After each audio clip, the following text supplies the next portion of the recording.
I'm Abigail, 34, female, and on my birthday, my entire family, the same family I financially support, decided a text message was enough. I sat alone at a table set for four, in a restaurant I had chosen weeks in advance, and stared at a ghost of a celebration. The chair where my mother, Linda, should have been sat empty.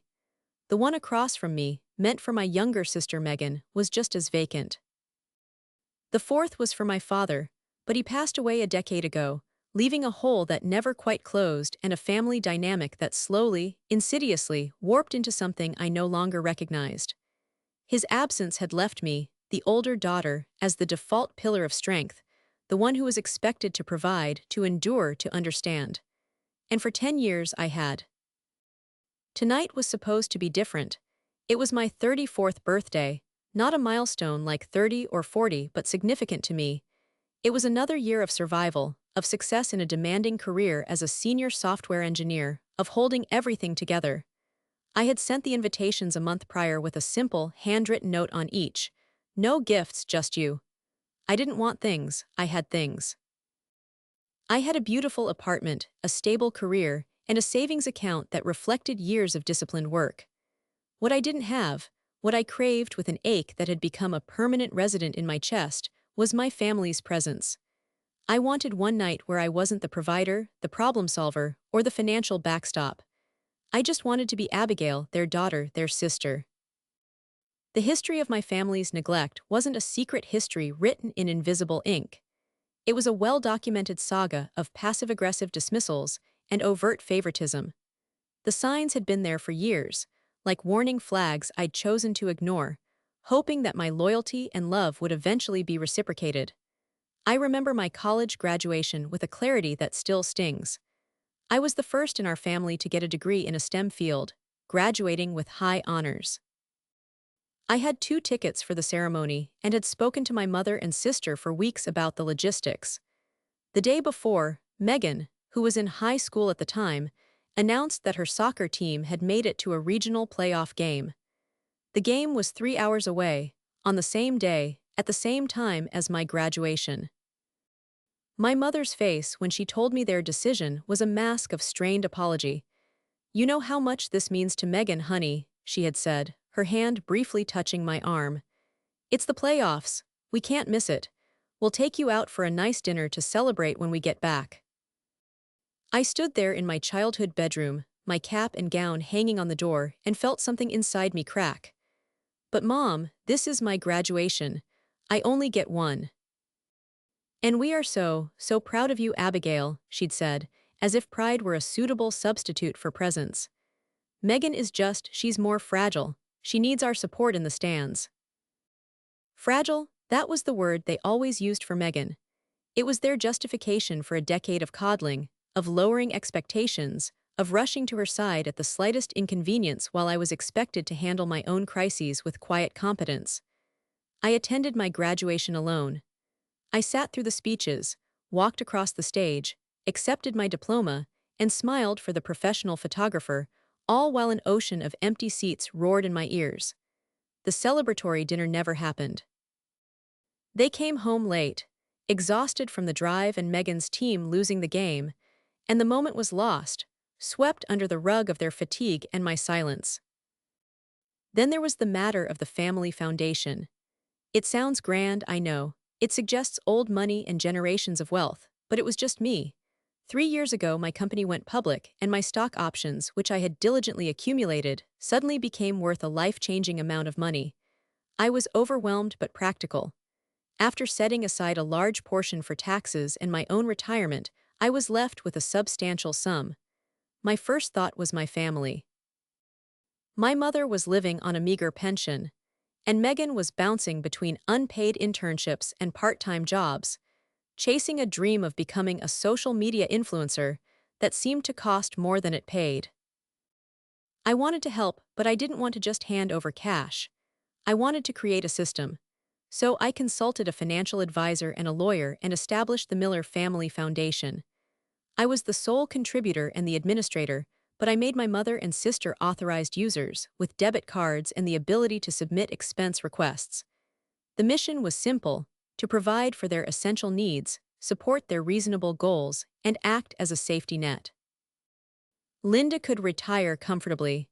Megan could have the resources to build her brand without the stress of making rent. It was, I thought, the perfect solution. It was my grand gesture of love, a way to use my success to lift them up. Though, the first year, it worked. My mom retired and started taking the gardening classes she'd always dreamed of. Megan used the funds to buy a professional camera and editing software. But soon, the lines began to blur. I had given my mother a generous budget for home repairs on her aging house. A few months later, I saw photos on Megan's Instagram of her and my mom on a week-long Caribbean cruise. The caption read, "Mommy-daughter getaway, we needed this." When I gently asked about the house, my mother was dismissive. "Oh, the roof can wait, Abigail, we were just so stressed. You know how it is." I didn't know how it was. My own vacation days had gone unused for 2 years. The entitlement grew like a weed. Megan's requests for brand-building expenses escalated from software to designer handbags she claimed were necessary for her aesthetic. When I questioned a $3,000 charge from a luxury boutique, she was indignant. "It's content, Abigail. How can I be a fashion influencer if I'm not wearing the latest fashions? You just don't get it." The foundation, my gesture of love, had become a bottomless wallet in their eyes. My role had been cemented. I was not a person, I was a provider. My feelings, my milestones, my needs, they were all secondary to their wants. Last year, I was promoted to senior software engineer, a huge step in my career that came after leading a project that had consumed my life for 6 months. I was ecstatic and exhausted. I called my mom and Megan, bubbling with the news, and suggested we all go out to my favorite Italian restaurant to celebrate. They agreed, but their enthusiasm felt muted. The day of the celebration, Megan called to cancel. I totally forgot, but I promised my friend I'd help her with a photo shoot. It's for her portfolio, it's super important." An hour later, my mom called. "Abigail, sweetie, I'm not feeling up to it tonight. My back is acting up. Let's do it another time." I ate leftovers at home, alone. Later that week, I saw pictures online. Megan hadn't been at a photo shoot. She had been at a launch party for a new nightclub downtown. And standing right beside her, smiling broadly with a drink in her hand, was our mother, her bad back miraculously healed. They hadn't even coordinated their excuses. It was such a careless, blatant lie that it was almost comical. It was a clear message. My success was an abstraction, but their social lives were a priority. And that brings me to tonight. My 34th birthday, the empty chairs, the pitying looks from the waiter, the silence that was louder than any conversation. This wasn't a surprise party where they would all jump out and yell surprise. This was just empty. It was the culmination of 1,000 tiny cuts, of years of being the reliable, unseen foundation upon which their lives were built. I had asked for one thing, their time. And in the end, it was the one thing I couldn't afford to buy. The restaurant was called the Gilded Sparrow. It was an intimate, upscale place with warm lighting, dark wood, and the low, pleasant hum of quiet conversations. I had chosen it because it felt special, a place for an occasion. When I'd made the reservation, I'd specifically requested a round table in a quiet corner, envisioning the four of us leaning in, laughing, sharing stories. Now the round table felt like an amphitheater, and I was the sole, pathetic performer on its stage. I arrived at 6:45 p.m. for our 7:00 p.m. reservation. I gave the host my name, and she led me to the table, her smile professional but kind. "Your party will be joining you shortly," she asked. "Yes, any minute now," I replied, my voice sounding more confident than I felt. I sat down, smoothing the fabric of my new dress, a dark blue silk number I'd bought specifically for the occasion. I felt a small, foolish flutter of hope. Maybe tonight they would surprise me. Maybe they knew how much this meant and would make an effort. I ordered a glass of wine and decided to wait. By 7:00 p.m., the hope was starting to fizzle. The restaurant was filling up. The table next to ours, a group of friends celebrating something, was roaring with laughter. Every time the door opened, my head would snap up, my heart giving a hopeful leap, only to fall back into my stomach as strangers walked in. I sipped my wine, the rich liquid tasting like ash in my mouth. I pulled out my phone, my thumb hovering over Megan's contact. Don't, I told myself. Don't be the desperate sister chasing them down. They know where to be. At 7:12 p.m., my phone screen lit up. A message from Megan. My heart did a complicated little flip-flop of relief and dread. Maybe she was running late. Maybe she was just outside, stuck in traffic. I opened the text. It was 6 words. 6 words that felt like a slap in the face. Not worth the drive. I stared at the screen, reading the words over and over. Not worth the drive. The restaurant was a 30-minute drive from her apartment. 30 minutes. My presence. My birthday, my one request for the year, was not worth a 30-minute drive. There was no apology, no excuse about a flat tire or a sick cat. It was a cold, hard calculation of value, and I had been found wanting. My vision blurred for a second, a hot prickle of tears behind my eyes, but I blinked them back fiercely. I would not cry in the middle of the Gilded Sparrow. I took a shaky sip of wine. My hand was trembling. Before I could even process the cruelty of Megan's message, another one came through. This time from my mother. Hi honey, so sorry something came up with Megan. We'll celebrate another time. Happy birthday, love you. Another time. The two most dismissive words in the English language. It was the same phrase she'd used for my graduation dinner, my promotion celebration, and countless other moments she had deemed less important than whatever else was happening. The something that had come up with Megan was, I now understood, my sister's profound indifference. And my mother, as always, was enabling it, smoothing it over with a casual promise she had no intention of keeping. The love you. At the end, felt like a twist of the knife. I placed my phone face down on the table. The waiter, a kind-faced man in his late 20s, approached cautiously. Ma'am, can I get you anything else? Or are we still waiting? The pity in his eyes was unbearable. He knew. Everyone in this restaurant who happened to glance over knew. The woman in the nice dress, sitting at a large, empty table, had been stood up. On her birthday. The humiliation was a physical thing, a hot wave that washed over my entire body. No, I said, my voice surprisingly steady. They won't be coming. I'll just have the check for the wine, please. Of course, he said, his kindness making it all worse. And please, the wine is on the house. Happy birthday. I couldn't even look at him. Thank you, I whispered to the tablecloth. He left, and I was alone again with the ghost chairs and the sound of other people's happiness. I didn't want the free wine. I wanted to pay.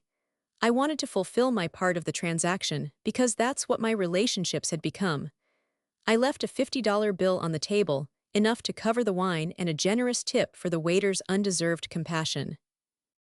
As I stood up to leave, gathering my purse, my phone buzzed again, face down on the table. For a wild second, I thought it might be an apology, a text from Megan saying, "Just kidding, we're outside." But I knew better. Hope was a fool's game, and I was done playing. I didn't even look at it.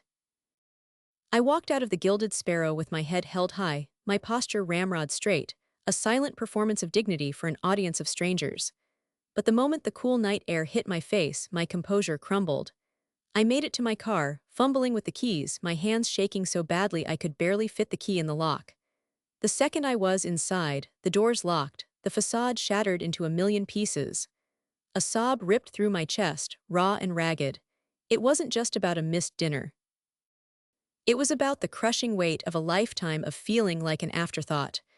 I was the responsible one, the stable one, the one who never needed anything. And so, I was the one who got nothing. Not even 30 minutes of their time. The drive home was a blur of traffic lights and tear-streaked headlights. The city, usually so vibrant and alive, felt mocking in its indifference. Each window I passed seemed to frame a happy family, a loving couple, a group of friends, a tableau of the connection I so desperately lacked.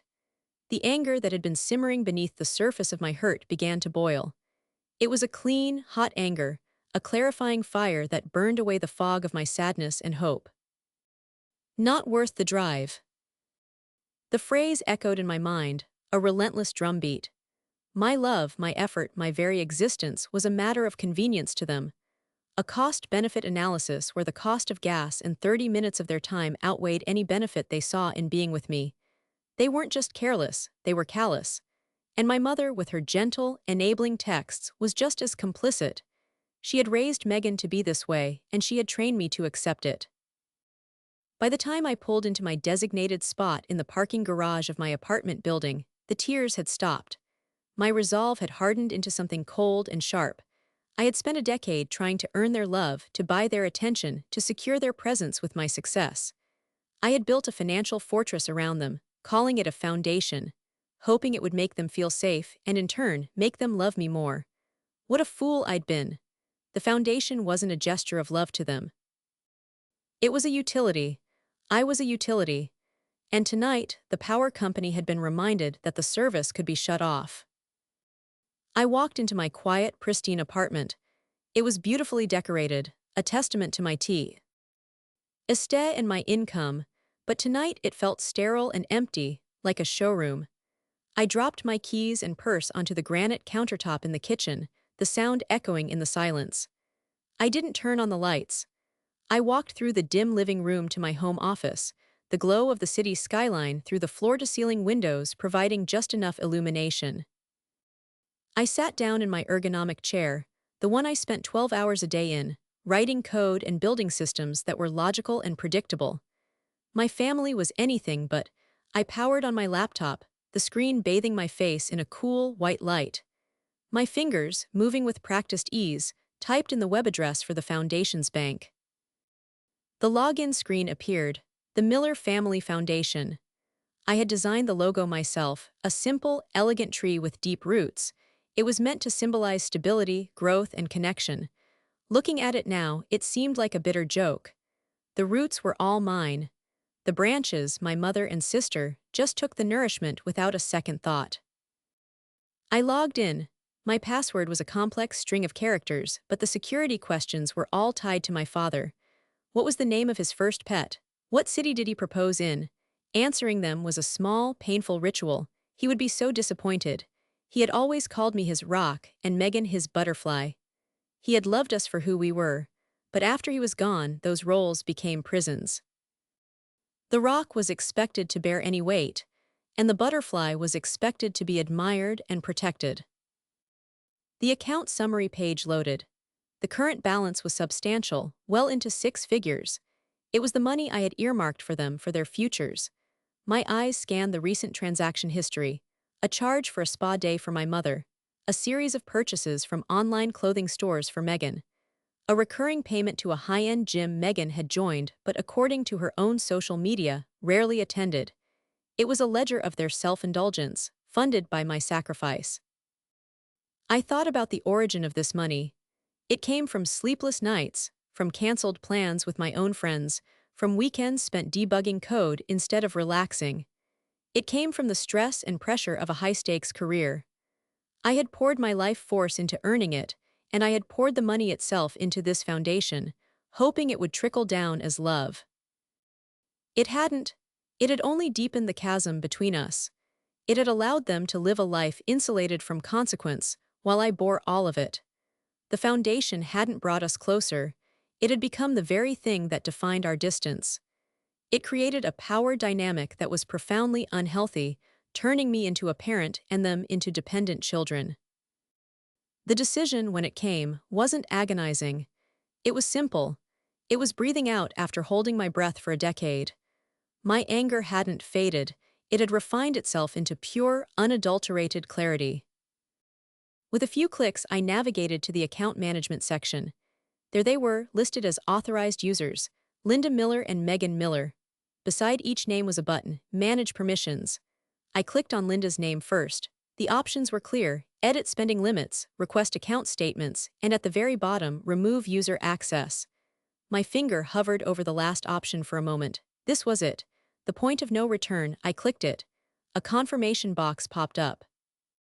Are you sure you want to permanently remove Linda Miller's access to this account? I clicked Confirm. Then I did the same for Megan. Manage permissions, remove user access, confirm. A small, green notification appeared at the top of the screen. Account users updated successfully. Just like that, it was done. The tree was still there, but I had cut off the branches that were draining it dry. Next, I opened my email client. I composed a new message. The recipients were my mother and my sister. The subject line was direct and cold. Important notice regarding the Miller Family Foundation. The body of the email was even colder. I typed, then deleted, then typed again, removing any trace of emotion, any hint of the raging hurt in my chest. This was not a cry for help. It was a statement of fact. This was business. I stared at the blinking cursor on the screen. For a moment, I was tempted to pour a decade of resentment into the email. I wanted to write about the lonely graduation, the forgotten celebrations, the casual cruelty of tonight's text messages. I wanted to scream in digital ink, to make them understand the depth of the wound they had inflicted. But I didn't. Emotion was a currency they no longer deserved from me. To show them my pain would be to give them power, to give them an angle to manipulate the situation, to turn my hurt into a melodrama where they could cast themselves as the misunderstood victims. "Oh, Abigail is just being sensitive," my mother would say. "She's always so drama." "Tick," Megan would add. No, this would be different. This would be corporate. It would be final. It would be a locked door, not an invitation to an argument.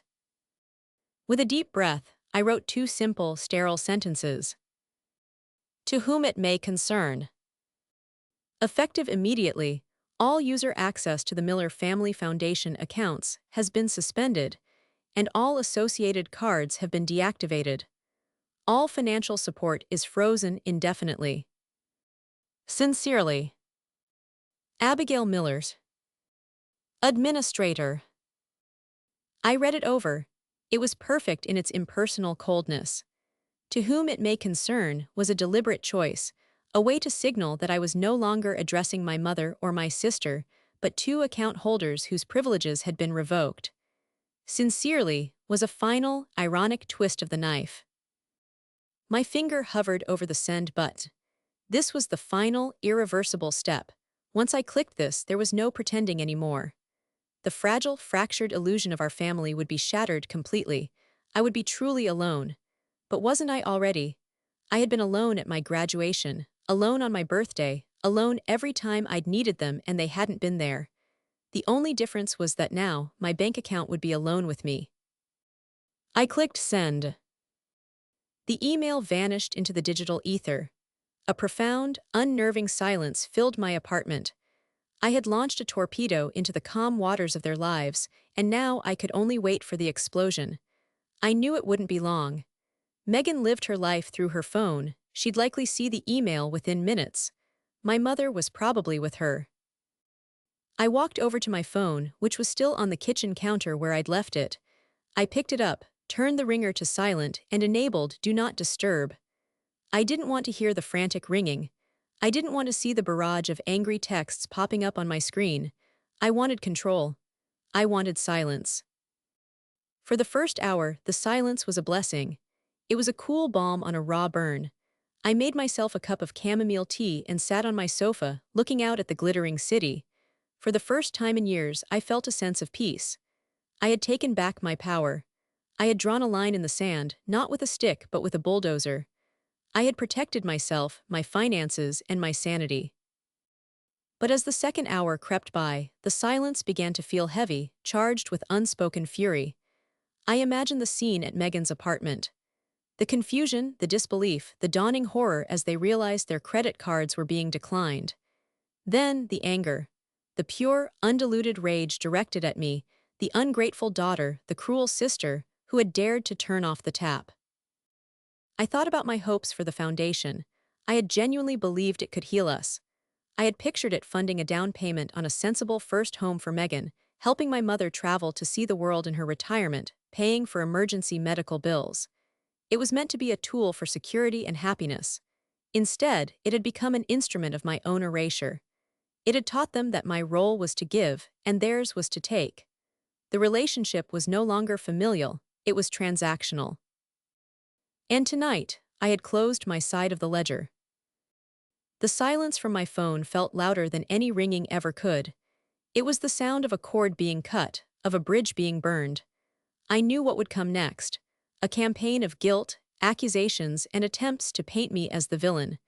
But for now, in the quiet solitude of my apartment, I was simply the administrator, and the foundation was closed. The clock on my cable box glowed with red numbers. 12:00 a.m. It was officially the day after my birthday. The quiet didn't last much longer. My phone, lying face down on the coffee table, began to vibrate. The screen lit up the dark room with frantic, pulsating flashes of light. One call after another. The contact name appeared on the screen, Megan. I watched it buzz, the vibrations rattling against the wood. 6 missed calls in the span of 2 minutes. Then, the texts started rolling in, a silent, furious cascade of notifications on the locked screen. What is this? My card just got declined at the gas station. How embarrassing. Answer your phone, Abigail. This isn't funny. Did you get robbed? Is the account okay? The last message was a transparent, almost laughable attempt at feigning concern. She didn't care if I was okay, she cared if the account was okay. Then the calls started coming from Mom. Her approach was different, less frantic, more of a steady, insistent rhythm. I imagined her telling Megan to calm down, that she would handle it, that she could reason with me. The text that followed confirmed it. Abigail, please call me. There has been a mistake. Megan is very upset. A mistake, as if I had tripped and accidentally removed their financial lifeline, as if my actions were not deliberate, calculated, and final. Megan is very upset. Of course she was. Her unlimited allowance had been revoked. My own feelings, my upset over being abandoned on my birthday were not a factor. They never were. I ignored it all. I let the phone buzz and flash, a beacon of their panic in my living room. A grim, bitter sense of validation settled over me. This is what it took for them to pay attention to me. Not my love, not my generosity, not my pleas for their time, but the denial of my money. This raw, desperate reaction was the most honest communication I had received from them in years. It told me everything I needed to know. I was about to turn the phone completely off when a different kind of notification slid onto the screen. It wasn't a call. It wasn't a text message from iMessage or WhatsApp. It was a push notification from the Foundation's official banking app, the one I had configured with the highest level of security alerts. The banner was stark white with bold, black text. My blood ran cold as I read the words. Security alert. A large wire transfer of $50,000 was attempted from your Foundation account at 7:30 p.m. The transfer was declined as the recipient was not on the approved vendor list. I stared at the screen, my mind struggling to process the information. A $50,000 wire transfer. Attempted, declined. But it was the timestamp that made my breath catch in my throat. 7:30 p.m. At 7:30 p.m., I had been sitting at that empty table at the Gilded Sparrow, staring at the breadbasket and trying not to cry.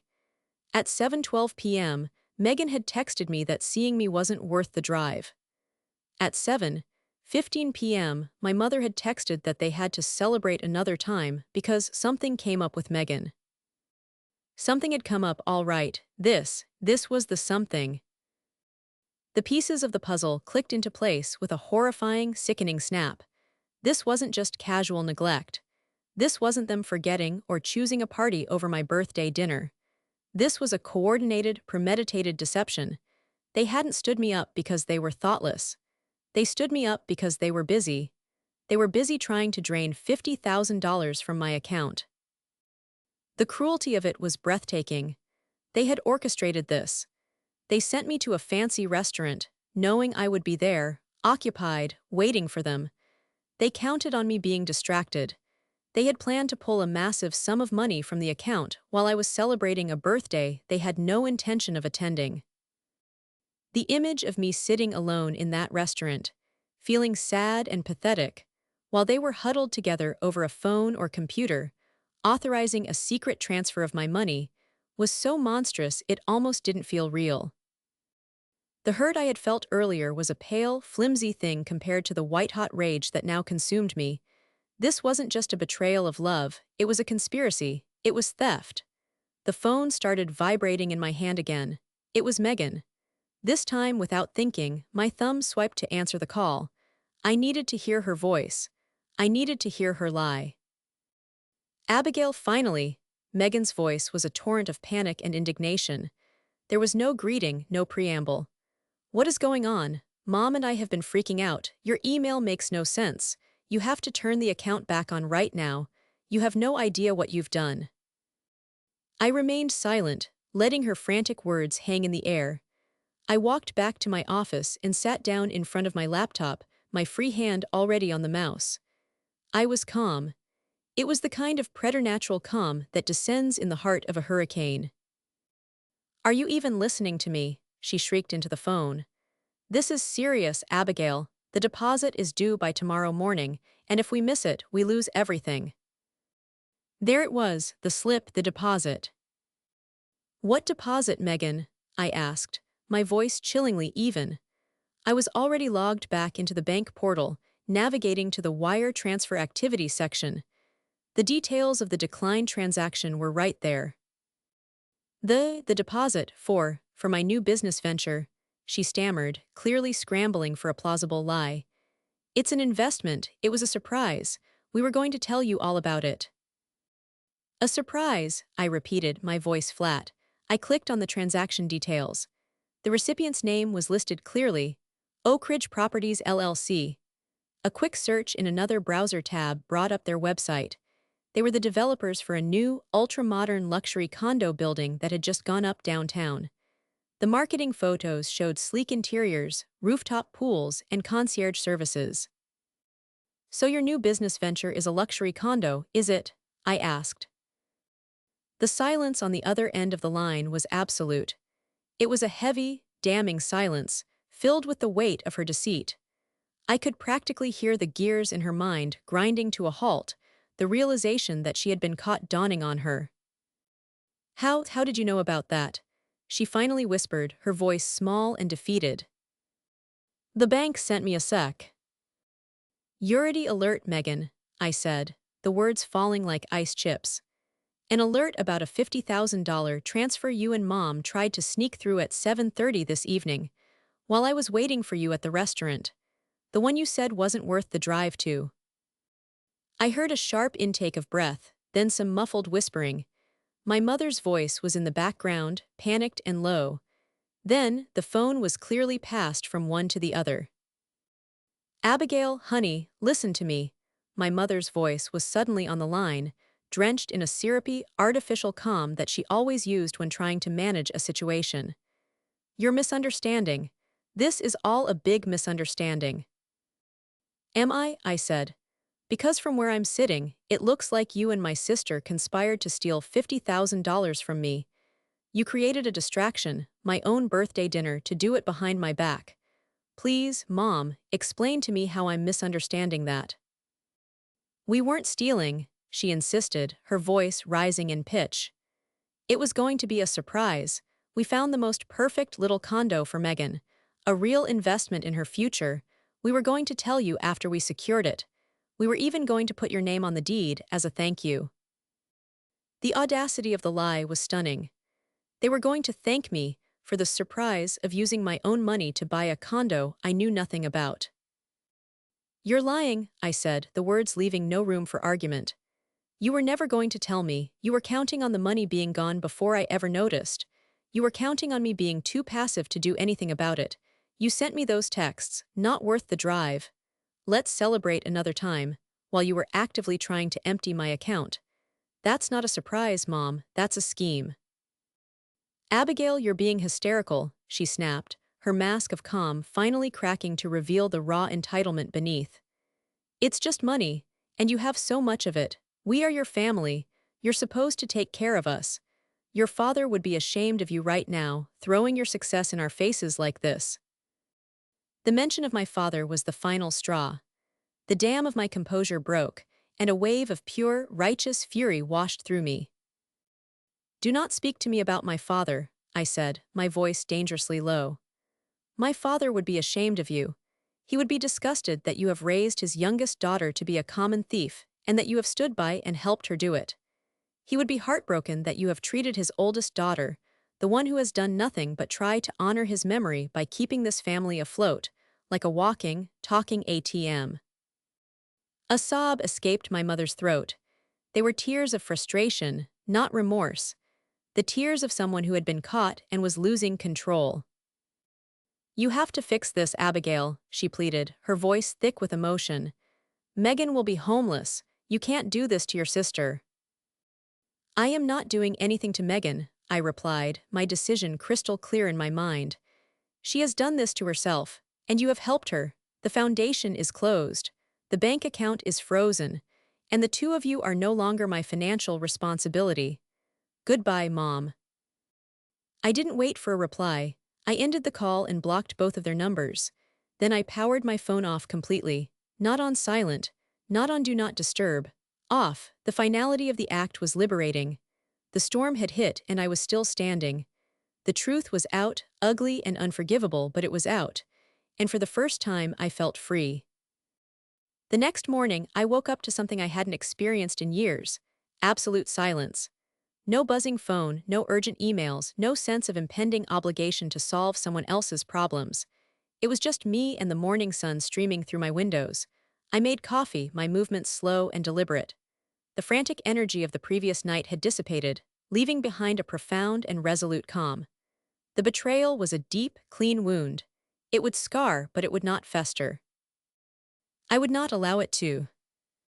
My first call was not to my family, but to my lawyer. I explained the situation in the same clear, dispassionate terms I had used in my email. I told her about the foundation's structure, my sole funding of it, and the attempted fraudulent transfer. Her name was Ms. Davies, a sharp, no-nonsense woman in her 50s who had helped me set up the foundation years ago. She listened patiently, without interruption. When I finished, there was a brief pause on her end. Abigail, she said, her voice firm but not unkind, I am so sorry you are going through this. But I have to be honest, I am not entirely surprised. I cautioned you about the potential for this kind of dependency when we set this up. I know you did, I admitted. I was naive, I wanted to believe the best of them. It's a common story, she said. Now, let's talk about the solution. Dissolving the foundation is straightforward as why. O are the only contributor and administrator. We will file the paperwork immediately. I suggest we roll the remaining assets into a new irrevocable trust, with you as the sole beneficiary. It will protect your assets completely. We can also explore directing a portion to legitimate charitable organizations, if you wish. That way, your original intent to do good can still be honored, just on your own terms. Her words were a lifeline, a path forward. By the end of the day, the legal process was in motion. I felt a weight I hadn't even realized I was carrying lift from my shoulders. It was the weight of their expectations, their entitlement, their constant, unspoken demands on my life and my resources. The days that followed were quiet. I kept my phone off for the first 48 hours. When I finally turned it back on, it was flooded with notifications. Dozens of missed calls, texts from unknown numbers which I realized were from my mother and sister using friends' phones.